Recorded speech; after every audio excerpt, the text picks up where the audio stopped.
My name is Millie and I'm 30 years old. I married my husband, Stephen, 5 years ago. He's 5 years older than me and works for a leading corporation. When we first got married, he was calm, patient, and incredibly kind. A true partner in every sense. We were overjoyed when we found out we were expecting our first child during our first year of marriage. It felt like the peak of happiness. However, things started to change after I left my job due to the pregnancy. Stephen, who had always been gentle and understanding, began to act differently. Morning, when my morning sickness was particularly severe, I couldn't get out of bed. I ended up dozing off until late afternoon. When Stephen came home, I explained what happened, expecting some understanding. Instead, he snapped at me, something that had never happened before. "What were you doing at home all day? Do you think I'm stupid? Morning sickness isn't an illness. You're just being lazy. I've been working all day. Now hurry up and make dinner." From that day on, Stephen's criticism became a daily occurrence. No matter how hard I tried to keep up with the housework, it was never good enough for him. "Can you even manage something this simple? You really are an idiot," he would say, his words cutting deeper each time. "I don't know how you manage to survive being this stupid. You really don't know anything, do you? What can you even do?" If I dared to argue, even just a little, he would lose his temper entirely, cursing and belittling me until I felt like I couldn't speak up anymore.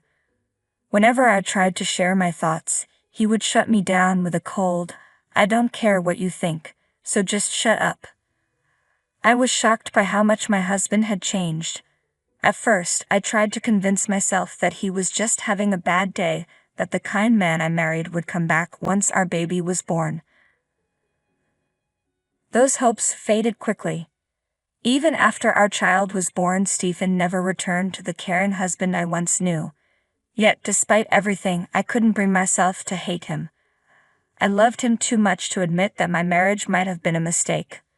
Looking back, anyone would say I was being harassed, that Stephen had simply shown his true colors after our marriage. But at the time, I couldn't see it. I blamed myself, thinking I wasn't good enough, and began to fear that he would eventually abandon me. 5 years have passed like this. We now have 3 beautiful children, but Stephen only gives me $500 a month for living expenses.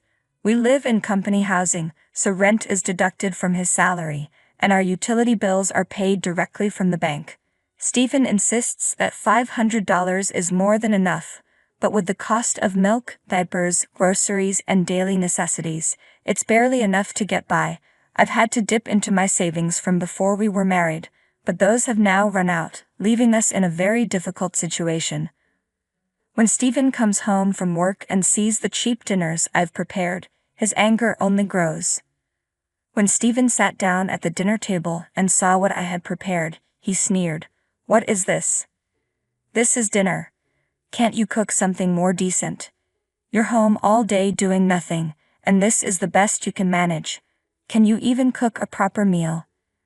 I tried to explain that I didn't have enough money to buy better ingredients, but his response was cold and dismissive. I give you money for living expenses every month. It's a housewife's duty to make ends meet. That's what real housewives do. You really can't do anything right, can you? Stop wasting my money, you parasite." His yelling seemed endless. On top of everything, Stephen had been having an affair for years. At first, he tried to hide it, meeting his lover in secret, but lately he didn't even bother to conceal it. Despite all of this, I found myself still afraid that he might leave me. It was as if I had been completely brainwashed by him. Every day I was overly sensitive to Stephen's moods, and the only comfort I found was in watching my children grow. But even that small solace was tainted by the reality of our situation. I wanted to dress my children in cute clothes, but I couldn't afford to buy any. When my mom friends invited me to lunch or tea, I had to decline because I simply couldn't afford it. It was one thing for me to miss out, but I felt terrible for my children. Stephen would always claim that $500 was plenty for any housewife to make ends meet. Yet the moms around me seemed to live without a hint of struggle. They were always well-dressed, lively, and their children seemed happy too. With each passing day, I lost more confidence in myself, believing that I was a failure as a mother and that everything was my fault. But then, one day, I made a bold decision. I confided in one of my closest mom friends about what was happening at home. When she heard my story, she was genuinely shocked. "None of this is your fault, Millie. Your husband is completely wrong. What he's doing is harassment, plain and simple." I had never even considered that Stephen's actions could be harassment. "There's absolutely nothing wrong with you, Millie," she continued. "You're neither stupid nor incompetent. You're a wonderful mother." Her kind words gave me the courage I needed. I decided it was time to stand up for myself and negotiate with Stephen for more money to cover our living expenses. When I broached the topic with him, his reaction was as harsh as ever. "What are you talking about? I'm giving you more than enough. When are you going to stop wasting all my money?" "But the kids are getting older," I explained. "There are things they need, and I need money to spend time with their friends' mothers too." "Not a chance," he snapped. "You just stay home. Take care of the kids and do the housework. Don't try to act all high and mighty when you're so incapable." His yelling upset the children, and they started crying. "Shut them up," he barked. Before I even realized it, the words slipped out of my mouth. "I want a divorce." I was shocked at myself. I had never thought about it seriously before, but now it just came out. Stephen looked stunned for a moment but quickly regained his composure. "Do you really think you're in a position to demand that, you parasite? Fine, I'd be glad not to see your miserable face anymore, but you're going to pay back every penny you've squeezed out of me." He started calculating.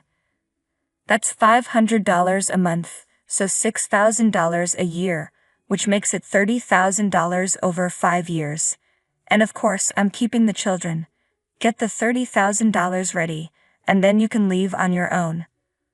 With that, he stormed out of the house like nothing had happened. I collapsed on the floor, hugging my crying children as tears streamed down my face.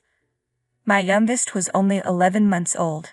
How could I possibly come up with $30,000? But even more pressing than the money was the need to protect my children and figure out our next steps. I felt like I would rather die than be separated from my children, but I no longer had the confidence to endure life with such a terrible husband. Overwhelmed by the situation, I finally reached out to my mom. My dad had passed away while I was in college, and the house where I grew up no longer exists. My mom now lives with my brother and his wife, which made it difficult for me to rely on her. I had always hesitated to burden her with my problems, but now I had no choice. When I told her what had been happening, she was upset and chastised me for not coming to her sooner. I heard her crying on the other end of the line. She assured me that both my brother and his wife were deeply concerned and insisted that I come to their house as soon as possible. Before I left, Mom advised me to gather evidence of Stephen's infidelity. So I started documenting his actions, including receipts for gifts and brand name products he bought for his lover, as well as hotel receipts for their stays together. I collected credit card statements and other evidence as Stephen was careless with his paperwork. Mom hired a lawyer to handle the legal matters. The lawyer spoke with Stephen, who was adamant that he didn't want a divorce, even if we were to live separately. He insisted on retaining custody of the children, which made me realize that this process would be lengthy and complicated. I began preparing to move the children to my brother's house. But as this was unfolding, we received unexpected news. Stephen had been diagnosed with stomach cancer. Fortunately, it was detected early, and the doctors said it could be treated with surgery. Stephen was admitted to the hospital for the procedure. Without him at home, life felt incredibly peaceful and refreshing. I experienced a calmness that I hadn't felt in a long time. Perhaps it was because I finally had a moment to breathe and focus on my own well-being and that of my children. Notice that with the stress of Stephen's absence, I had become more cheerful, and my children seemed livelier and happier than usual. Seeing them so well and thriving only strengthened my resolve to get a divorce. I had no regrets about leaving a husband who claimed his cancer was a result of the stress caused by my actions. Determined to raise my children on my own and ensure their happiness, I felt ready to move forward with my life. Then unexpectedly, Stephen's attitude softened. He expressed a willingness to divorce me, claiming that his cancer and the threat to his life had made him realize he wanted to start fresh. He wanted to reset his life and leave behind what he deemed unnecessary, including me and our children. It was clear that even in such a dire situation, Stephen's focus was solely on himself. I was taken aback by his callousness, particularly his dismissive attitude towards our children. Despite this, I saw no reason to reject this opportunity to finalize the divorce. I acted quickly to complete the process before Stephen could change his mind. He no longer seemed to care about maintaining a relationship with the children, so I asked him to sign a pledge stating that he would never see them again. While this arrangement was convenient for me as it meant I would not receive child support, Stephen agreed to a substantial financial settlement. I also demanded compensation from his lover. Finally, I was able to finalize the divorce. Stephen, concerned about public perception, told his colleagues and neighbors that I was the one who left him as soon as he fell ill. I was frustrated by how selfish Stephen could be, but more than anything, I was relieved to be free from him. My life was finally beginning, and with a deep sense of happiness and liberation, I left the house where I had spent so many years with him. Shortly after my departure, I learned that Stephen had married the woman he had been seeing for years, who apparently worked under him at the office. I found a new apartment near my brother's house, where I'm raising the children with the support of my mother, brother, and his wife. I also secured a job. Though it has been challenging, I'm much happier now than I was before. 6 months later, my mom received a call from Stephen's father, which made me worry that something might have happened to him. I quickly called back to learn that Stephen had gone through another divorce. Fortunately, his cancer had not recurred, and he was in good health. Stephen had been living peacefully with his new wife, but it appears he started harassing her as well. She left him promptly and filed for divorce, making a public scene at their workplace, which led to Stephen's dismissal. He's now moved out of company housing, paid additional compensation to his ex-wife, and has no money left. He's returned to his parents' home, drained and defeated. Stephen is now saying he wants to see his children and start over with me.